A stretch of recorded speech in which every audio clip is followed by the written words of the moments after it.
This is the first in-person one I've done since 2019.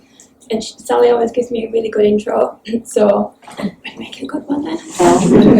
Okay, so my name's Katerini, and I started doing this when I realised that people weren't listening.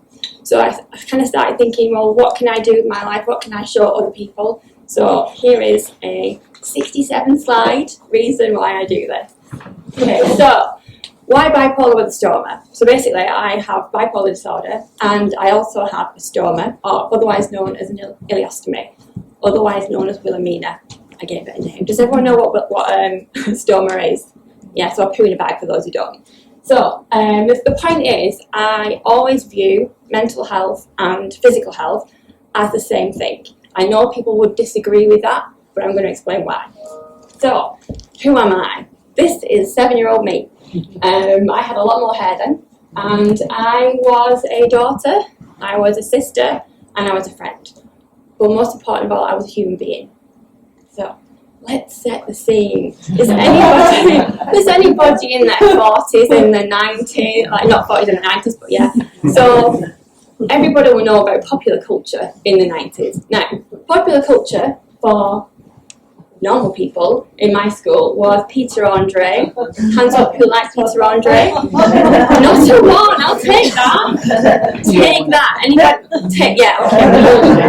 I'll let you off with that. And Leonardo DiCaprio, the 90s biggest film was Titanic, and everybody went crazy over him. Me, on the other hand, Cooler Shaker. Yes, there we go. I get very, very few people who say that. I also was a big fan of Meatloaf and Sylvester Stallone. Ooh. Any Rocky fans? There we go. And you can see why. Obviously, it doesn't look like that now, but at the time. So let's set the scene again. I was at Sharpeville School in Bolton. I'd also like to say Bolton, Happy Valley. It's the worst rubbish town in the world, but the Happy Valley put it on the map because they filmed a scene in one cafe, and now that cafe is booked out. So, other things in Bolton. I had friends, even though I like Cooler Shaker and I like Rocky, I still had friends. But also I was bullied.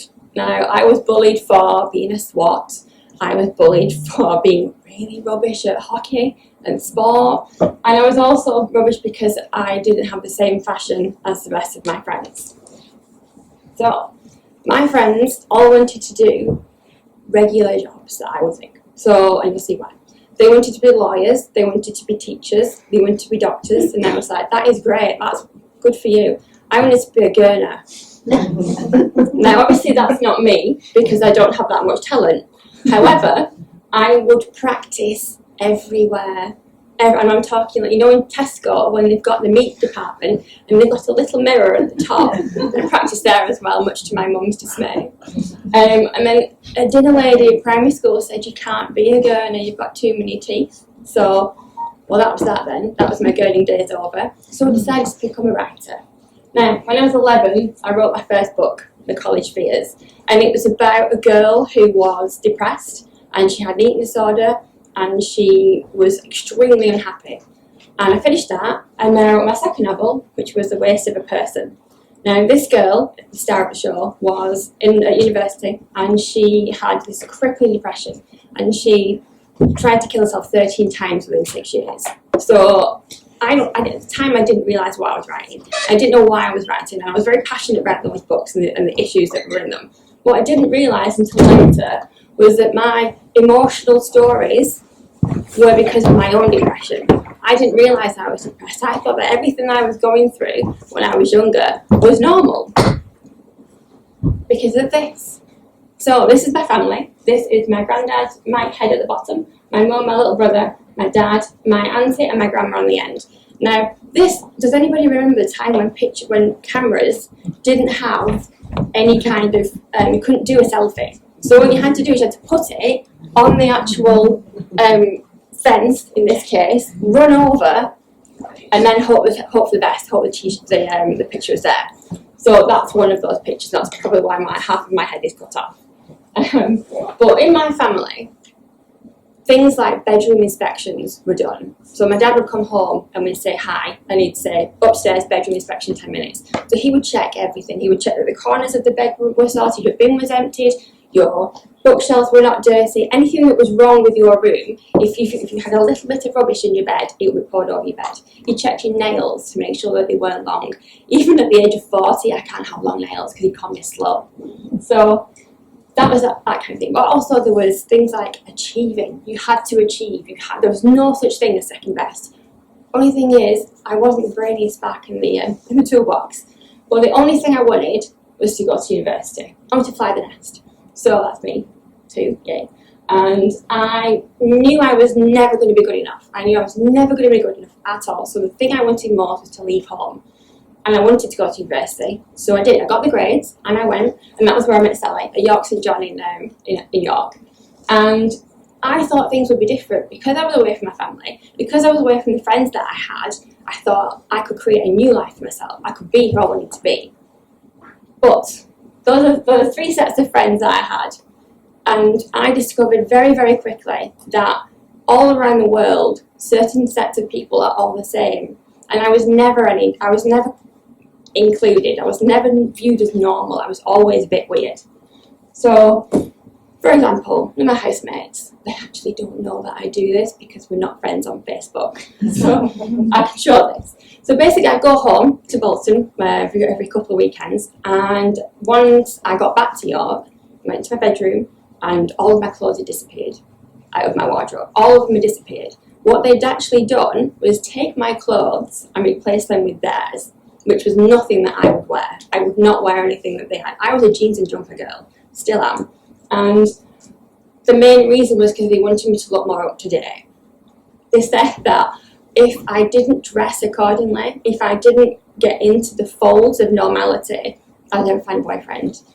So they said it was easy. So just change your clothes, just change your hair, change your clothes, change your shoes, everything's fine. Change your music. Stop listening to Crispy and Mills, stop listening to Ocean Colour Stain. It's so easy. But the fact was, I viewed it as conforming. I viewed it as being told what to do and then accepting it, but I couldn't. So I made life very difficult for myself. And I made friends with people outside of university. I decided to run a writers group. So I ran a writers group and it became quite a well-established one. We had people come from all angles of York for it. We'd meet in a pub and we'd talk about writing, we'd share stuff. And it was amazing. Those groups of people were all different ages. They did different jobs. And I was really happy with myself. I'd stayed with my own clothes and I listened to the music I kind of wanted. And I was happy. But it all ended, sort of. Before, though, I thought I'd found my feet in the world. So at age 20, I went to Edinburgh and I went the Fringe Festival 3 years in a row.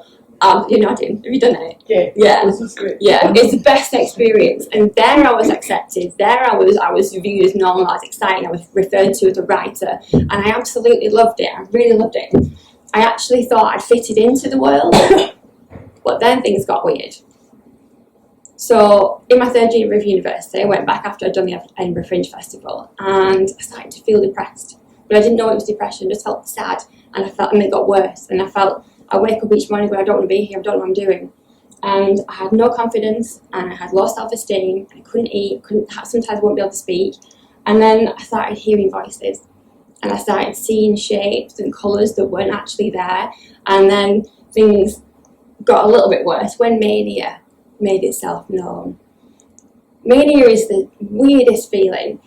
At that time, at the age of 20, I felt alive in some ways because I was experiencing something that was completely alien to me. I'd never experienced mania before, and I wouldn't sleep. I think I don't need to sleep. It's fine. I'd write all night, or I'd draw all night. I'd do something creative all night, and I never ever thought that it was a bad thing until you had the crash, and the crash was the crippling depression again. So at age 20, I was diagnosed with bipolar disorder. I love this. The NHS say that bipolar affective disorder is a serious mental illness characterised by extreme thoughts, mood swings, and they can have extreme depressive episodes as well. Well, Mr. NHS, if only it was that simple. This is my version of bipolar. No two people, when you have bipolar, are the same. Every single person is different.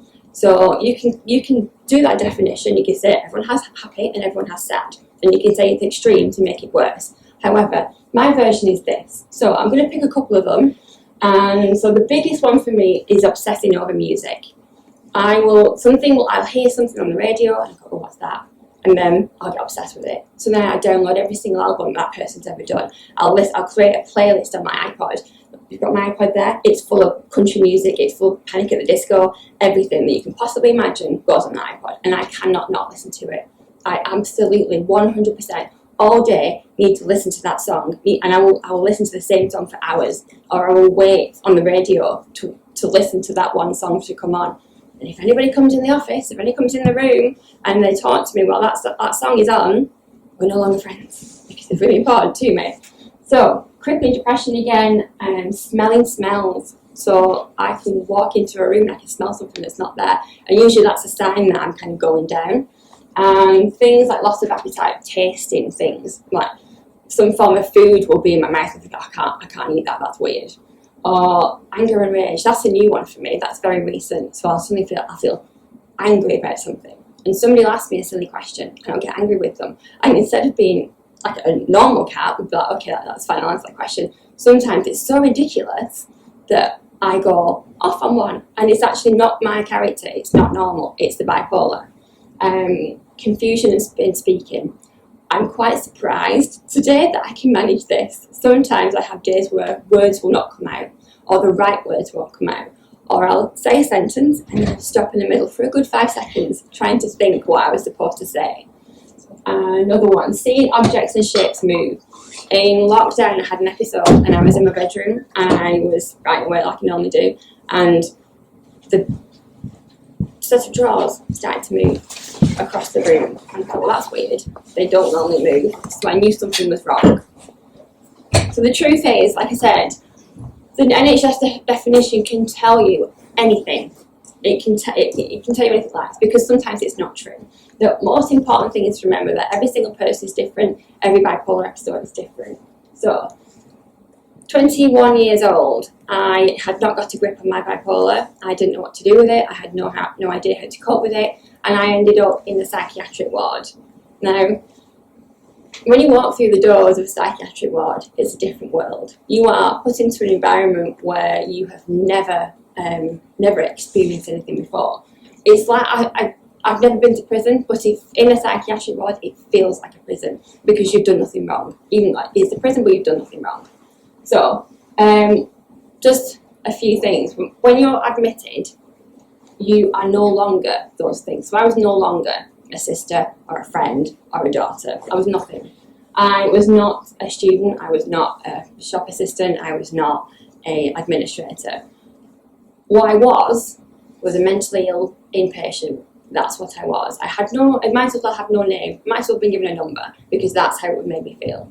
So nothing's explained either. You walk through the doors of a psychiatric ward and the staff are supposed to say, right, this time is the meal times. This is when you will go for a break. This is when you can have a cigarette break. Nothing's explained to you. And then sometimes the door's locked and you don't know why. You've done nothing wrong, so why are they locking the doors behind me? I'm not sectioned, but that person is sectioned. Why can't I just go out when I want to? So the patients are the ones who explain everything to you. The patients are the ones who make you feel included. They are the ones who will be your friends, be your saviours, if you like. And you might never meet these people on the outside world. But on the inside, it sounds like Love Island, doesn't it? On the inside of a psychiatric ward, they are the ones that you like, they become your best friends. So I can only tell you what I experienced, and I can only speak on behalf of the people that I was in hospital with over the course of a few admissions. So I've changed all the names, but the experiences that I'm going to talk about are the ones that I was in there with at that time. So I made friends with Nancy. Nancy was a 35-year-old prostitute.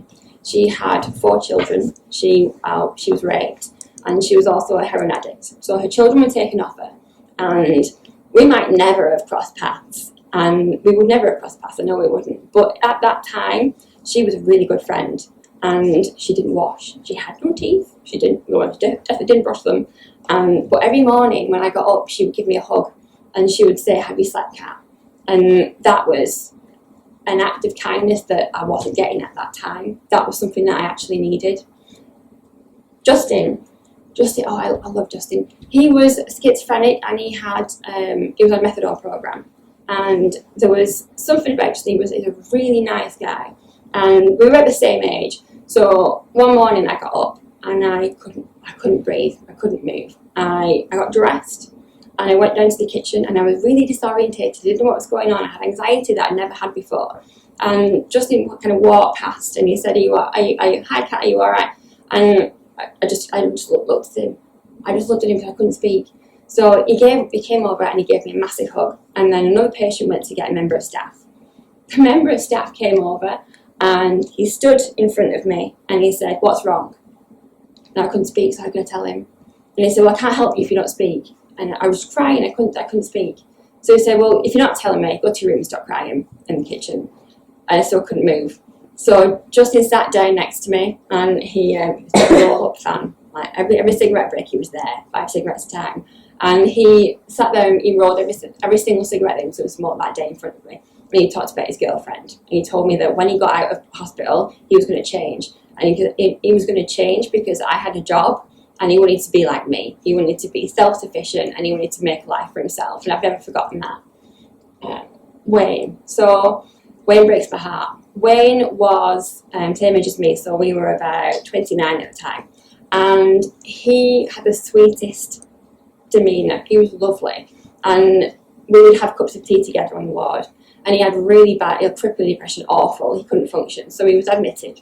And his girlfriend said, because he was admitted, she didn't want anything to do with him. She couldn't speak to him. She couldn't cope with his depression. She couldn't cope with anything. And then finally, a week later, he managed to get her to come and visit him. And he was so excited. He said, Kat, my girlfriend's come to visit me. I can't wait to see her. I'm so excited. I was going on leave, so I had 24 hours leave. So I packed my bag, my overnight bag, and he said, when you come back from leave, come and find me, and we'll catch up, and I'll tell you about, you can tell me about your leave, and I'll come and tell you about my girlfriend. Fine, great. So I went back 24 hours later, and I was looking for him, I couldn't find him, and I went to his room, and he wasn't there, and I said to some of the patients, have you seen Wayne, where is he? And they said, oh, did the staff not tell you? I said, tell you what? And they said, Wayne's girlfriend came to visit him, and she broke up with him. So Wayne went on leave and he drank a bottle of, what's it called now? The car engine oil thing, or de-icer, something like that. And he ended up in intensive care and Wayne died. And the biggest thing for me was that the staff never said to him after his girlfriend left, are you okay? Should you be going on leave? Why are you going on leave? What are you going to do when you go on leave? So he knew what he was doing and he died as a result of that. And I've never forgotten Wayne because he made my time a lot easier. And it was just annoying that we couldn't make his time easier. So the mentally ill are challenging. I know I am not an easy ride. I hope I look like a pretty innocent, but I'm not. We sometimes make the staff's life quite difficult. And I've been known to do things that I probably shouldn't do. Things like asking the nurse to show me how she's putting my tablets in the box. And I don't need to know, it's fine, she just gives me them, but I make things more difficult. I will walk past the door of the staff room and just stand there, just because they weren't paying any attention to any of us and I wanted to do that. So I am not an angel, and neither are a lot of other people. There was a lady who used to walk the corridors, and she would walk the corridors 24/7 with a Walkman on. She started Walkman. And she would scream and she would dance and she would sing. It's like, okay, she's fine, she's good. But when you're doing it for 8 hours and all of the other patients are in distress, it's not okay and it's not fine, it's uncomfortable. But what you have to remember is it is the mental illness, but it is sometimes a person, but sometimes it's the mental illness that is making that person perform in that way. So on the 2004 was my first discharge from hospital. Now I feel really old. So I was given a social worker, and he was very nice. He said, "Okay, so you're being discharged. What questions have you got for me? What would you like to ask me?" So I asked him, "When can I go back to university?" Because I deferred. I had to stop the middle of my 3rd year because of all of this, and I deferred. And I said, "When can I go back?" And he said to me, "You don't need to go back to university. You've got a very serious mental illness." So that was uni out. So I said, "Well, okay, I don't like doing nothing. How about a job? Can I get a job? Part-time job?" And he said, "Oh, no, don't worry about that. you've got a very serious mental illness. There are all sorts of benefits available to you now. You don't need to work. So that was 2 strikes out. And I thought, everybody wants to meet someone. Everybody wants to be loved by someone, or, I mean, I'm assuming I did. I wanted to be loved. So I said, well, how will anybody love me? Will I be able to have a relationship? And he said, no, you've got a very serious mental illness. So you'll find having a relationship very difficult, if not impossible. Nobody will accept you with what you've got. So that was, poof, gone. 3 things that I wanted in life, gone in 3 short sentences. And for a time, I did believe that. I was on benefits for about 6 months, and I didn't want that. But so I made a decision. I had a life to lead, so I wanted to move on from that. I didn't want to be what I'd been told. So I made a decision to prove them wrong. I made that decision to prove the social worker wrong, to prove the doctors wrong and the nurses, and to prove my family wrong as well, that I could be more than I was given. But also the most important thing of all was to prove to myself that I hadn't given up on me. When everybody else had given up, I wanted to make sure that I didn't give up on me, because that was massively important to me. So I got a job. Edgington-Spathis, that's a Bolton pasty company that are now nationwide. Home delivery network, old school Amazon. I'm going to have fun with this one now. Does anybody like Milky Bars? You're all nodding. Okay, don't eat Milky Bars. I worked for the Nestle factory in York, and yeah, I was walking down the corridor being shown where everything was, and then there was a massive puddle of white chocolate, and I said, that's what we make Milky Bars out of. And the girl who was showing me around says, yeah. I said, what a waste of chocolate. And she went, no, don't worry about it. The scoop it up and put it back in. So I've never eaten a Milky Bar since. SGA travel, I was there for 11 years. And in lockdown, I lost my job. And everybody goes, oh, I'm sorry. And I go, no, don't worry about it, because I now work for the NHS. I am a ward clerk on a psychiatric rehabilitation unit, which is quite ironic because I work opposite the building where I was an inpatient. In fact, the consultant psychiatrist on the ward used to be my psychiatrist. So she doesn't remember me, that's all right. So after that, so we're backtracking a little bit. So I eventually did go back to university when I was about 24. And my three-year course took me 6 years to complete. And I graduated on my own with no friends, because they didn't even do the course that I'd applied for in the beginning, so I had to graduate on my own. And I deferred twice again, so in a total of those 6 years, I deferred 3 times. And I had hospital stays in between those times, 6 weeks, 8 weeks, and they were just going on forever. But again, I refused to give up. I wasn't going to do it. I had a point to prove to myself. I had a point to prove to everyone else that was saying, no, just drop it, just leave. You don't really, what you're doing with it anyway. So I like to paint a picture of that being good. I finished uni, and I did have hospital admissions, but I got through them. But in an effort to prove myself wrong and prove that I could do it, I didn't function properly. I neglected to accept that I have a mental illness. I forgot to accept that I had an illness that needed to be controlled. And I had six hospital admissions within 12 years. That doesn't sound a lot. And the people I work with now, they've had much more. And the people I was in hospital with, they had many more as well. But 12 was enough for me. In 2011, I had my worst episode to date.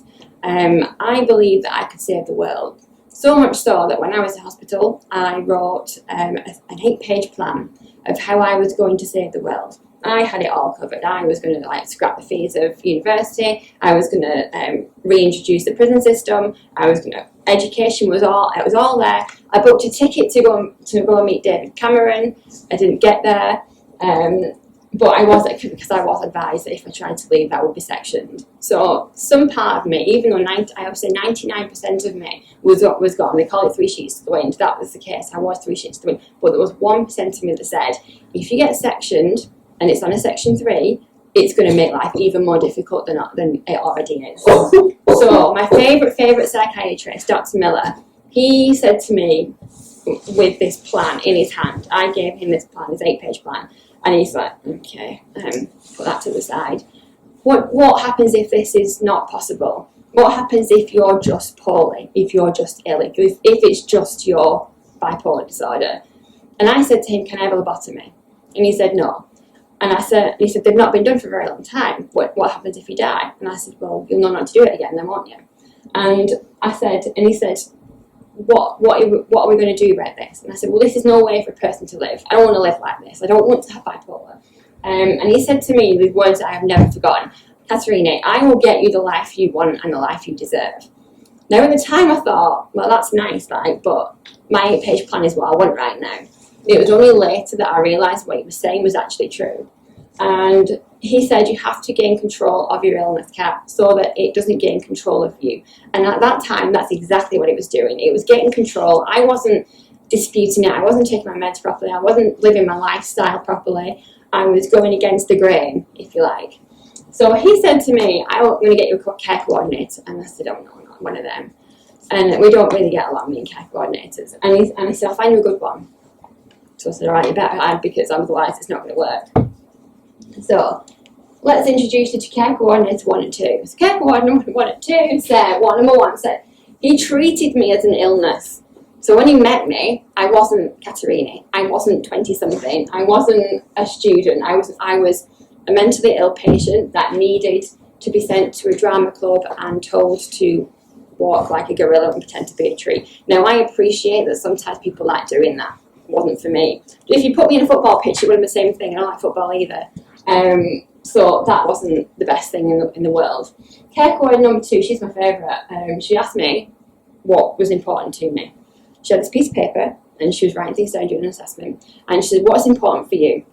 And I said, well, what do you mean? She said, well, important thing to me is that I'm successful, that I have a good family relationship, and I can buy the things that I want. So, well, those were important to me. They were important to me. I mean, who doesn't want, love in the air with the family? Who doesn't want to be able to buy a pair of jeans when they want to? And she said to me, maybe we should find something a bit more easy for you. Maybe you should it's good to dream, but maybe you should concentrate on getting out of bed in the morning and going for a walk.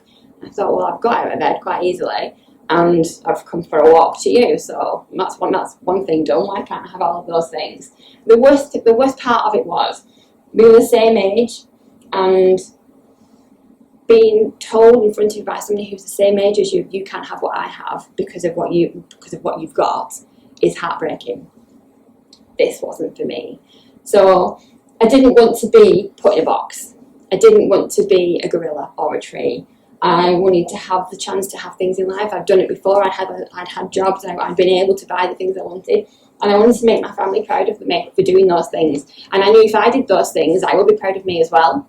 So, welcome Asher. This is the one that Dr. Miller found me. Dr. Miller did a good job. He carried what he thought he was going to do. So, she was a psychiatric nurse. And she was 15 minutes late to my appointment. Not a good thing when you're coming off from a high.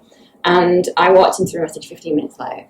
And she said, I'm sorry for the traffic. I said, that's not my problem. You were supposed to be 15 minutes ago. So we didn't get off to the great start. And I said, I don't want you. I don't want this. And I'm only doing this because Dr. Miller said so. So after I'd had me a bit of a rant, she listened to me. And further on, after about 20 minutes, I kind of went, I'm really sorry. I didn't mean any of that. Well, I did, but I apologise for it. So she, over the course of 9 years, she told me how to look out for my symptoms. She told me how to learn about them. She taught me how to look at my medication, how it was affecting my life. She taught me how to make changes in my life.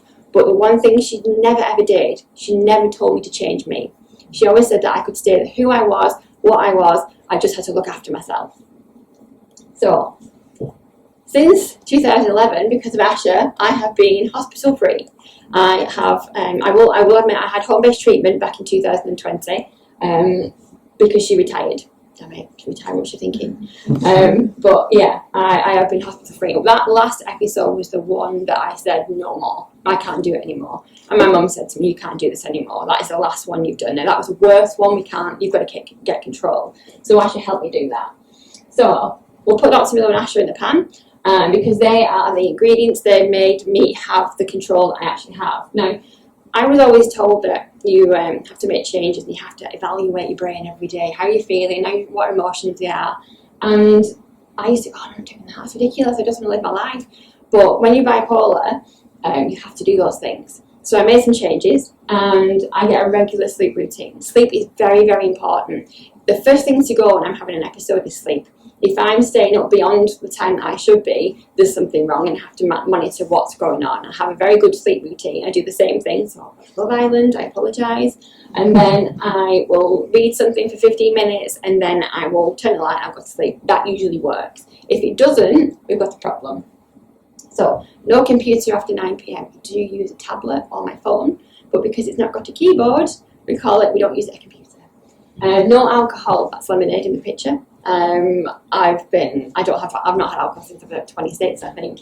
And I think I had a glass of wine once and went, I don't like the taste of it now, so it's fine. And I don't watch the news or read the newspapers, simply because that 8-page plan was the birth of having watched the news and what was going on at that time. So I make a conscious effort not to watch the news or read any papers about it. Some people call me, I can't believe you need to know what's going on in the world. Well, do I? Unless it affects me directly, do I need to know? I mean, you can't get away with it. You can't get away from it. There always is going to be the news, but I make sure that I am safe with it, that I am not endangering, if you like, might be a strong word, but I am looking after my bipolar as a result of that. So against all odds, like I said, 2006, still feel really old. I did graduate with English, literature and linguistics. I've not used either of it. Oh no, I tell a lie. I did use linguistics about 3 weeks ago and I don't know why. I also bought a house in 2015. Now everybody knows, Bolton's not the best place in the world, but houses are still not that cheap. So I had to find someone to buy it with. Yeah. And I do like that slide, it's good. We've been together since 2013. He's just as weird as me, without a diagnosis. So yeah, that was our wedding day in 2016. But don't be fooled. Living with a mental illness comes at a price, and there is discrimination at all twists and turns. So I'm going to show you some of my favourite ones. There's been more than this, but these are my favourite ones. Okay, so at STA Travel, there was about 7 of us that were all getting married and all buying houses within the course of 2 years. So I bought my house, and then I was walking past the desk, and somebody said, "Are people like that allowed to do that, buy a house?"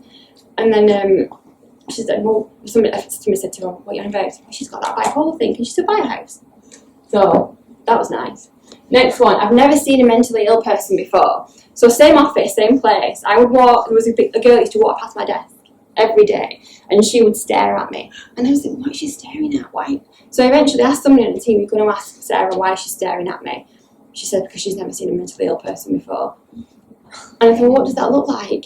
What does it, I mean, if I'm a mentally ill person, does everybody look like me? Does everybody look like they've got glasses and a frock on? So, yeah, this is my absolute favourite. Would anybody like a brew? So I've been out of hospital for about 2 weeks, went back to work. And so, they do that collective brew making. So somebody got up and said, "Does anybody want a brew?" So 6 people said, yeah, I'll have one. So she collected the mugs of 6 people. And then she walked away, but she hadn't collected mine. So the guy I was sat next to said, "Oh, you've forgotten Pat's mug. You forgot." And she said, "Oh, no, it just makes it more difficult." So she went into the kitchen, and the guy I sat next to takes my mug, goes into the kitchen, and he brings me a cup of tea back later. And I said, "What was the problem?" And he said, "Oh, she thinks that if she touches your mug, she's going to get you bipolar." My favourite one. So, now, sometimes, because you have a mental illness, it can be used against you in a way. And it can be used against you with a physical illness. So I have a stoma, and sometimes it becomes problematic. So 2019 flared up like the side of a golf ball, not pretty. And I needed to do something about it. So I went to the GP, and the GP didn't look at the stoma. He said, "You need to lose some weight." So, okay, fair enough. Anyway, it didn't go away. And I had an infection. So the surgeon didn't even look at it at the time. This was a surgeon in Bolton. And so the GP said, "Oh, well, all right, I'll send you to the surgeon that you need to go to in Withenshaw." So she did. She didn't look at the stoma. So when I went to see the surgeon said, "Oh, you're having problems with leaks." I said, "I've never had a leak. What are you on about?" So she'd referred me to the wrong surgeon. So so that was in 2020. And then in 2021, in December, I finally saw my surgeon. And he said, "Yeah, I'm really sorry, Kat, it's prolapsed. There's a problem. You need it, they call it a refashioning. We need it fixing, really." So And he also apologised. He said, I'm really sorry we've not seen you sooner, but it's going off what your GPs have said, that your illness or your symptoms were exaggerated by bipolar disorder. So the fact that I have an actual physical problem is poo-pooed because I've got a mental health condition. Literally poo-pooed. So living with bipolar disorder and a stoma is not easy. It gives you challenges. So I said that Sally was going to take me out for dinner last night and I couldn't because I had an issue with the stoma. And I really, it can have a problem. It can pick things as well. When I've had a problem with it, all I want to drink at the moment is orange juice. So, but because of those difficulties, so coming up, I needed to be near a toilet and I had the world's most interesting journey here. I was in a taxi to Glasgow from Preston. That was interesting. But it wasn't near a toilet and I had to wait 3.5 hours praying that it was actually going to be all right. So those are the things that I made a promise to myself about, that I wouldn't give up. So now, at the age of 40, I accept all of the things that make me who I am, including toys at IKEA. I didn't buy any of them. I came out with sandwich bags, but they look cute. And I accept the fact that having a stoma and having bipolar disorder does not define who I am. It doesn't make me the person I am. What does define me is making pies. Actually, I've only made the one pie. Josh Groban, I love Josh Groban. No, I can't. There's something about him that is his lyrics, his voice, just him in general. They got me through some of the darkest times. I like picking rocks off beaches, and I send them to my friends in America. I'm still a writer. I write stories, I write a blog, and that's always stayed with me. That's still my safe space. That's the thing that I like to do. So if I write a fiction, it's escape from reality. It carries me through something. If I write a blog, it's telling people who read it what life is like. So as well as my day job as a ward clerk, I have in the past tried to do more of this. COVID kind of put a bit of a stop on that, and I was very grateful to Sally when she invited me to do 2 on Teams. That was a whole new experience, which it was. We had to do a Boris, next slide please thing. I won a competition. Admittedly, it wasn't about mental health. I talked about drag queens for 8 minutes, and I won first prize. And I worked with some really cool people. I actually worked with Coronation Street when they did the bipolar. At the time, it was I say bipolar storyline, wasn't much there because I kind of forgot about it. But I met the actress, and we were quite good friends now, and so that was really cool. Now I can talk the talk, kind of walk the walk. I had an episode about a month ago, first one since 2020. Didn't know what was going on. Started listening to country music. Thought I just like country music. Didn't realise. Started getting obsessed with Blake Shelton. Anybody know Blake Shelton? Yes, I've got one person there. So country music was the only thing I could listen to. At work I've got a radio, that's the only thing it's programmed into. And I was smelling things, couldn't sleep, and didn't realise what was going on until somebody said, Kat, is this right? Is this okay? And it was brought to my attention. I thought, you know what, I've not paid attention to this. I've not looked after myself, because episodes can change. I've been diagnosed officially for 20 years, but in the last 5 or 6 years, I've got different symptoms, different actions of it, and it's learning about those actions that, the episodes can change and the person can change, and like one person is not the same as the other in either of the episodes. So I have to that list of things that I do to kind of make sure my life is normal grows with each time. So over the years, obviously curveballs, we're all throwing them, aren't we? Now sometimes with a diagnosis of bipolar, everything is bipolar. Sometimes you'll laugh and people say you find that really funny. Are you on a high? Sometimes you'll cry, or are you depressed? Sometimes you'll listen to, I will listen to, in 3 months' time, I'll put a Blake Shelton song and my mum will still panic and say hi, because that's what mum does. Mums do that. They just want you to be really, really good, and mine certainly does that as well. But in 2018, I had an issue that popped up, and it wasn't bipolar related. It was just life. It was something that came about that I hadn't had chance or the knowledge to deal with, and the only way that I could deal with it was by going to person-centred counselling. Now I think I did this when I was about 18, and that was helpful as well. But this one, I've never had therapy like this. It was she forgot. She didn't pay attention to the bipolar diagnosis. it was not important. It was left outside of the room. What was important was me. What was important was being a daughter and a sister, a friend and a wife, but also, again, as a human being, because that's what I was. I was a human being with issues, with problems, unfortunately on top of a diagnosis. So the biggest lessons I've learned in the course of doing this process, I started public speaking in 2014, and I actually never thought that I would get this far, so I'm actually pretty chuffed with myself, blow my own trumpet. But I've learned that life doesn't have to end because you have a mental illness. It's not the end. If you can take control of it, then life starts when you get the best of a bad situation, and do take control of it.